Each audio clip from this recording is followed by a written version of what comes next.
Hello friends, आज इस video में हम डिस्कस करेंगे कि आप प्रेगनेंसी के 10th वीक में पहुंच गए हो।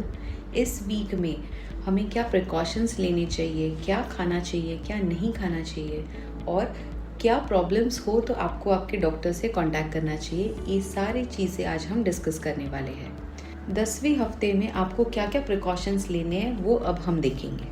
आपको प्रेगनेंसी में स्वस्थ आहार लेना बहुत ज़रूरी है। आपके आहार में प्रोटीन की मात्रा, विटामिन्स की मात्रा, आयरन, कैल्शियम की मात्रा और सबसे इम्पॉर्टेंट होता है फॉलिक एसिड की मात्रा सही तरीके से होना ज़रूरी है। फॉलिक एसिड जो है वो बच्चे के न्यूरल डेवलपमेंट यानी कि आपके छोटे बच्चे का जो स्पाइनल कॉर्ड बन रहा है, जो ब्रेन बन रहा है, इसके लिए फॉलिक एसिड की मात्रा डाइट में सही तरीके से होना बहुत ज़रूरी है।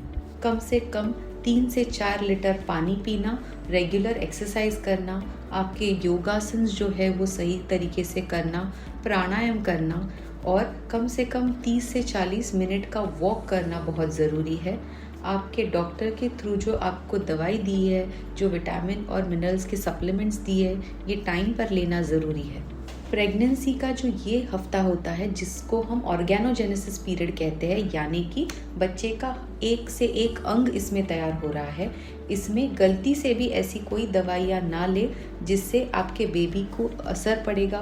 और कोई दवाइयों से बहुत बार कोई बर्थ डिफेक्ट्स भी होते हैं, इसीलिए ऐसे समय पे बिना कोई डॉक्टर की सलाह लिए कोई भी दवाई का सेवन ना करें।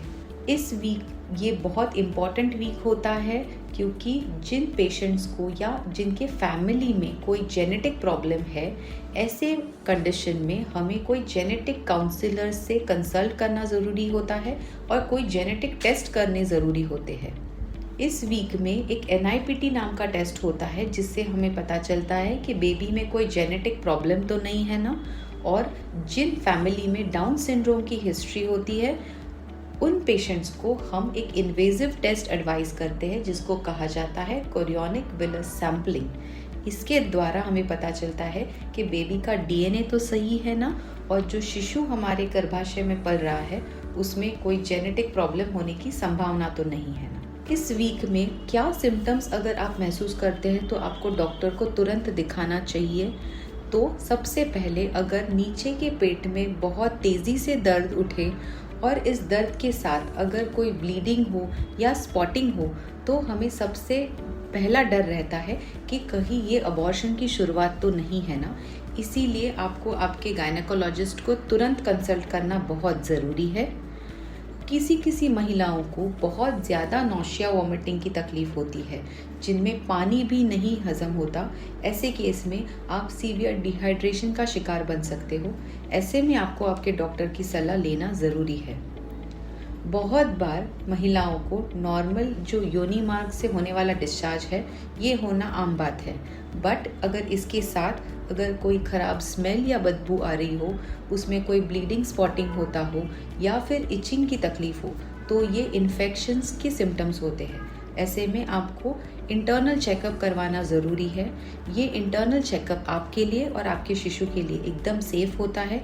इसके कारण कोई भी अबॉर्शंस नहीं होते, बट अगर आप ये चेकअप मिस करेंगे, ये अवॉइड करेंगे तो ये इन्फेक्शंस उल्टा और बढ़ सकते हैं। इस वीडियो में हमने देखा कि 10वां हफ्ता ये कितना महत्वपूर्ण हफ्ता है। तो इन सारी चीज़ों पे ज़रूर ध्यान दें, आपके डॉक्टर से ये सारी चीज़ें डिस्कस करें और इस रिलेटेड आपको कोई भी क्वेश्चंस या डाउट हो तो हमें ज़रूर कांटेक्ट करें। Thank you for watching this video.